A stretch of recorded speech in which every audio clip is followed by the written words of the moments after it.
இந்திய அரசியலமைப்பு இந்திய மக்களாகிய நாம் அப்படிங்கிற ஒரு மனதான தீர்மானத்துடன் இந்தியாவை இறையாண்மை மிக்க மக்களாட்சி சமதர்ம மதசார்பற்ற குடியரசாக உருவாக்குகிறோம். குடிமக்களுக்கான வகையில் சமூக, பொருளாதார மற்றும் அரசியல் நீதியையும் சுதந்திரமான முறையில் வெளிப்பாடு, நம்பிக்கை மற்றும் விசுவாசம் மற்றும் வழிபாடு ஆகியவற்றுடன் தகுதி மற்றும் வாய்ப்புகளில் அனைவருக்கும் சமத்துவம், மக்களிடையே சகோதரத்துவம் மற்றும் தனிமனித மாண்பையும் வளர்ப்பதுடன் நாட்டின் ஒற்றுமையை ஓங்க செய்வதற்கு அரசியலமைப்பு நிர்ணய சபையில் 1949 நவம்பர் 26 ஏற்றுக்கொண்டு இயற்றி இந்த அரசியலமைப்பினை எங்களுக்காக நாங்களே அளிக்கிறோம். சாதனையாளர்கள்: டாக்டர் ஏபிஜே அப்துல் கலாம் அவர்கள் 1931 to 2015. அவுல் பகீர் ஜெயினுலாப்தீன் அப்துல் கலாம் ராமேஸ்வரத்தில் இஸ்லாமிய குடும்பத்தில் பிறந்தார். இவர் இந்தியாவின் 11வது குடியரசுத் தலைவராக பணியாற்றினார். இவர் மக்களின் குடியரசுத் தலைவர் என்று அன்புடன் நினைவு கூறப்படுகின்றார். இவர் ராமநாதபுரத்தில் பள்ளி படிப்பினையும் திரு சென்ட் ஜோசப் கல்லூரியில் பள்ளி பட்ட படிப்பினையும் முடித்தார். சென்னை தொழில்நுட்ப கல்லூரியில் விண்வெளி பொறியியல் படிப்புக்கு பிறகு பாதுகாப்பு ஆராய்ச்சி மற்றும் மேம்பாட்டு நிறுவனத்தில் சேர்ந்தார்.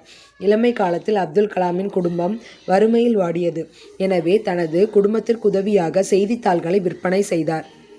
ஸோ 3 பாயிண்டில் என்ன சொல்லியிருக்காங்கன்னா, இவரோட பேர் அவுல் பகீர் ஜெயினுலாப்தீன் அப்துல் கலாம். இவர் ராமேஸ்வரத்தில் இஸ்லாமிய குடும்பத்தில் பிறந்திருக்காரு. இவர் இந்தியாவின் 11வது குடியரசுத் தலைவராக பணியாற்றினார். இவர் குடிமக்களின் குடியரசுத் தலைவர் என்று, அதாவது மக்களோட குடியரசுத் தலைவர்னு அன்புடன் நினைவு கூறப்படுகின்றார். ஸோ இந்த ஒரே பாயிண்டில் 3 கூற்று வைக்க முடியும். அவுல் பகீர் ஜெயினுலாப்தீன் அப்துல் கலாம் ராமேஸ்வரத்தில் இஸ்லாமிய குடும்பத்தில் பிறந்தவர். 11வது குடியரசுத் தலைவர், மக்களின் குடியரசுத் தலைவர். 4 பாயிண்ட். இவர் ராமநாதபுரத்தில் பள்ளி படிப்பினையும் திருச்சி சென்ட் ஜோசப் கல்லூரியில் பட்ட படிப்பினையும் முடித்தார். சென்னை தொழில்நுட்ப கல்லூரியில் விண்வெளி பொறியியலில் படிப்பிற்கு பிறகு பாதுகாப்பு ஆராய்ச்சி மற்றும் மேம்பாட்டு நிறுவனத்தில் சேர்ந்தார். இவர் ராமநாதபுரத்தில் பள்ளி படிப்பினையும் திரு சென்ட் ஜோசப் கல்லூரியில் பட்டப்படிப்பினையும் முடித்தார். சென்னை தொழில்நுட்ப கல்லூரியில் விண்வெளி பொறியியலில் படிப்பிற்கு பிறகு பாதுகாப்பு ஆராய்ச்சி மற்றும் மேம்பாட்டு நிறுவனத்தில் சேர்ந்தார். அதான் இஸ்ரோவில் ஜாயின் பண்ணியிருக்காங்க, DRDOவில். இவர் ராமநாதபுரத்தில் பள்ளி படிப்பு முடிச்சாச்சு. திருச்சி சென்ட் ஜோசப் கல்லூரியில் பட்டப்படிப்பை முடிச்சாச்சு. சென்னை IITயில் விண்வெளி பொறியியல் படிப்பை முடிச்சாச்சு, சென்னை தொழில்நுட்ப கல்லூரியில். அதை முடித்த பிறகு பாதுகாப்பு ஆராய்ச்சி மற்றும் மேம்பாட்டு நிறுவனம் DRDOவில் சேர்ந்திருக்காரு. இளமை காலத்தில் அப்துல் கலாமின் குடும்பம் வறுமையால் வாடியது. தனது குடும்பத்திற்கு உதவி செய்ய செய்தித்தாள்களை விற்பனை செய்தார். ஸோ இளமை காலத்தில் அப்துல் கலாமோட குடும்பம் ரொம்ப கஷ்டப்பட்டிருக்காங்க. அவரது குடும்பத்திற்கு உதவி செய்கிறதுக்கு செய்தித்தாள்களை விற்பனை செய்தார். இவர் இந்தியாவின் மிக உயர்ந்த விருதான பாரத ரத்னா உள்ளிட்ட பல்வேறு விருதுகளை பெற்றுள்ளார். ஸோ இவர் இந்தியாவின் மிக உயர்ந்த விருதான பாரத ரத்னா 1997 உள்ளிட்ட பல்வேறு விருதுகளை பெற்றுள்ளார். இவர் பல்வேறு நூல்களை எழுதியுள்ளார். அவற்றுள் புகழ்பெற்றவை இந்தியா 2020, அக்னி சிறகுகள், எழுச்சி தீபங்கள், தி luminous spark, mission India. So பல்வேறு நூல்களை எழுதியிருக்காரு. அவற்றில் புகழ்பெற்றவை இந்தியா 2020, அப்புறம் அக்னி சிறகுகள், எழுச்சி தீபங்கள், தி luminous spark, mission India. So பல்வேறு நூல்களை எழுதியிருக்காரு. இவற்றுள் புகழ்பெற்றவை இந்தியா 2020, அக்னி சிறகுகள், எழுச்சி தீபங்கள், தி லூமினஸ் ஸ்பார்க், மிஷன் இந்தியா. அவரது சிறந்த பணியால் இந்தியாவின் ஏவுகணை மனிதர் என்று சிறப்பிக்கப்படுகிறார். ஸோ அவருடைய சிறந்த பணியால் இந்தியாவின் ஏவுகணை மனிதர் அப்படின்னு சிறப்பிக்கப்படுறாரு. இந்தியாவின் மிக உயர்ந்த விருதான பாரத ரத்னா 1997 இவருக்கு கிடைச்சிருக்கு, அவர் வாழ்ந்த காலத்திலேயே. சரியா, இது நம்மளோட அம்பேத்கருக்கு 1990 கிடைச்சிருக்கும். இவர் பல்வேறு நூல்களை எழுதியுள்ளார். அதில் முக்கியமானது என்னதுலானா, இந்தியா 2020, அக்னி சிறகுகள், எழுச்சி தீபங்கள், தி லூமினஸ் ஸ்பார்க், மிஷன் இந்தியா. அவரது சிறந்த பணியால் இவர் ஏவுகணை மனிதர் அப்படின்னு அழைக்கப்படுறாரு. ஸோ ஓவரால் ஏபிஜே அப்துல் கலாமுக்கு மட்டும் 6 பாயிண்ட் இருக்குது. அவுல் பகீர் ஜெயினுலாப்தீன் அப்துல் கலாம் அப்படின்னு சொல்லியிருக்காங்க. ராமேஸ்வரத்தில் இஸ்லாமிய குடும்பத்தில் பிறந்திருக்காரு. இந்தியாவோட 11வது குடியரசுத் தலைவராக பணியாற்றியிருக்காரு. மக்களோட குடியரசுத் தலைவர்னு போற்றப்படுறாரு. ராமநாதபுரத்தில் பள்ளிப்படிப்பு, திரு சென்ட் ஜோசப் கல்லூரியில் திருச்சியில் பட்டப்படிப்பு, சென்னை IITயில் விண்வெளி பொறியியல், அதுக்கப்புறம் DRDOவில் வேலை. இளமை காலத்தில் கஷ்டப்பட்டு இருக்கம்ச்சில் குடும்பத்துக்கு உதவி செய்கிறக்காண்டி செய்தித்தாள் வித்திருக்காரு. இவர் இந்தியாவின் மிக உயர்ந்த விருதான பாரத ரத்னா 1997 உள்ளிட்ட பல்வேறு விருதுகளை பெற்றுள்ளார். இவர் இந்தியாவின் மிக உயரிய விருதான பாரத ரத்னா 1997 உள்ளிட்ட பல்வேறு விருதுகளை பெற்றுள்ளார். இவர் பல்வேறு நூல்களை இயற்றியுள்ளார். அவற்றுள் புகழ்பெற்றவை இந்தியா 2020, அக்னி சிறகுகள், எழுச்சி தீபங்கள், தி லூமினஸ் பார்க், மிஷன் இந்தியா. அவரது சிறந்த பணியால் இந்தியாவின் ஏவுகணை மனிதர் என்று சிறப்பிக்கப்படுகிறார். செல்வி சே. இளவழகி சென்னை வியாசர்பாடி பகுதியில் உள்ள ஏழ்மை குடும்பத்தில் பிறந்தவர். ஏழ்மை குடும்பத்தை சார்ந்தவர். இவரது தந்தை ஒரு ஆட்டோ ஓட்டுநர். 2008ஆம் ஆண்டில்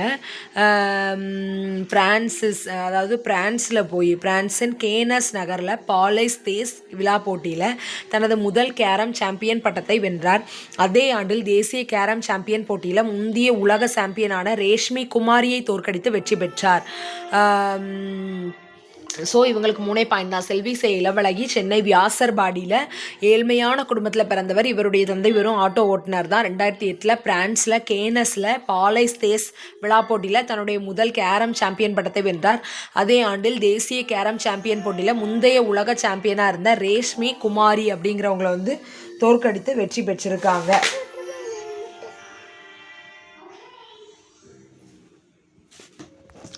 அதுக்கப்புறமா மாரியப்பன் தங்கவேலு சேலம் மாவட்டத்தில் பிறந்திருக்காரு. இவருடைய தாயார் தனி நபராக இருந்து செங்கல் சூளையில் வேலை செய்து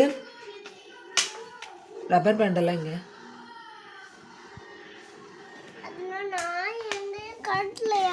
மாரியப்பன் தமிழ்நாட்டின் சேலம் மாவட்டத்தில் பிறந்தவர். இவரது தாயார் தனி நபராக இருந்து செங்கல் சூளையில் வேலை செய்தும் காய்கறிகளை விற்பனை செய்தும் நாளொன்றுக்கு ₹100 ஊதியத்தை பெற்று இவரை வளர்த்தார். இவருக்கு விபத்தின் காரணமாக வலது காலில் நிரந்தர பாதிப்பு ஏற்பட்டது. இத்தகைய பின்னடைவு இருந்த போதிலும் பள்ளி கல்வியினை முடித்தார். இவர் நான் பிற மாணவர்களை விட வேறுபாடு கொண்டவன் என நினைத்ததில்லை என்று கூறுகிறார். 2016ஆம் ஆண்டு ரியோ பாரா ஒலிம்பிக்கில் ஆண்கள் உயரம் தாண்டுதலில் T42 போட்டியில் 1.89 மீட்டர் உயரம் தாண்டி தங்கப்பதக்கம் வென்றார். ஸோ மாரியப்பன் தமிழ்நாட்டில் சேலம் மாவட்டத்தில் பிறந்தவர். இவருடைய தாயார் தனி நபராக இருந்து செங்கல் சூளையில் வேலை செஞ்சு காய்கறிகள் விற்பனை செய்து நாள் ஒன்றுக்கு ₹100 ஊதியம் பெற்று இவரை வளர்த்துருக்காரு. இவருக்கு விபத்தின் காரணமாக காலில் நிரந்தர பாதிப்பு ஏற்பட்டிருக்கு. இத்தகைய பின்னடைவு இருந்த போதிலும் இவர் பள்ளி கல்வியினை முடிச்சிட்டாரு. இவரை நான் பிற மாணவர்களை விட வேறுபாடு கொண்டவன் அப்படின்னு நினச்சதே இல்லைன்னு சொல்லியிருக்காரு. 2016ஆம் ஆண்டு ரியோ பாரா ஒலிம்பிக்கில் ஆண்கள் உயரம் தாண்டுதல் போட்டியில் T42 போட்டியில் 1.89 மீட்டர் உயரம் தாண்டி தங்கப்பதக்கம் வென்றிருக்காரு. 1.89 மீட்டர் உயரம் தாண்டி தங்கப்பதக்கம் வென்றிருக்காரு. விஸ்வநாதன் ஆனந்த் சென்னையில் ஒரு நடுத்தர குடும்பத்தில் பிறந்தார். அவரது தாயார் சதுரங்க விளையாட்டில் அதிக ஆர்வம் கொண்டிருந்தபடியால் ஆனந்துக்கும் 5 வயதிலேயே சதுரங்க விளையாட்டை கற்றுக் கொடுத்தார். அதுவே அவரது எதிர்கால வாழ்க்கையில் சதுரங்க வீரராக திகழ அடிப்படையாக திகழ்ந்தது. ஆனந்த் 2000, 2007, 8, 2010, 12 ஆகிய ஆண்டுகளில் சதுரங்க விளையாட்டின் உலக சாம்பியனாக விளங்கினார். தனது 14வது வயதில் உலக இளையவர் சதுரங்க போட்டியில் சாம்பியன் பட்டம் வென்றார். 14 வயசுலேயே. 1988ஆம் ஆண்டு இந்தியாவின் முதல் கிராண்ட் மாஸ்டர் ஆனார். நாட்டில் விளையாட்டு வீரர்களுக்கு வழங்கப்படும் உயரிய விருதான ராஜீவ் காந்தி கேல் ரத்னா விருது 1991-92 பெற்ற முதல் வீரர் ஆவார்.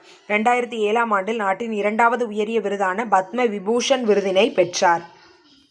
ஸோ திரு விஸ்வநாதன் ஆனந்த் அப்படிங்கிறவங்க யாருன்னா, விஸ்வநாதன் ஆனந்த் சென்னையில் ஒரு நடுத்தர குடும்பத்தில் பிறந்திருக்காரு. அவருடைய தாயார் சதுரங்கம் விளையாட்டில் அதிக ஆர்வம் கொண்டிருந்தபடியால் ஆனந்துக்கும் 5 வயசில் சதுரங்க விளையாட்டை கற்றுக் கொடுத்தார். அதுவே அவரது எதிர்கால வாழ்வுக்கு சதுரங்க வீரராக திகழ்றதுக்கு அவருக்கு அடிப்படையாக இருந்திருக்கு. ஆனந்த் 2000, 2007, 8, 2010, 2012 ஆகிய ஆண்டுகளில் சதுரங்க விளையாட்டின் உலக சாம்பியனாக விளங்கினார். தனது 14 வயதில் உலக இளையவர் சதுரங்க போட்டியில் சாம்பியன் பட்டம் வென்றார். 1988ஆம் ஆண்டு இந்தியாவின் முதல் கிராண்ட் மாஸ்டர் ஆனார்.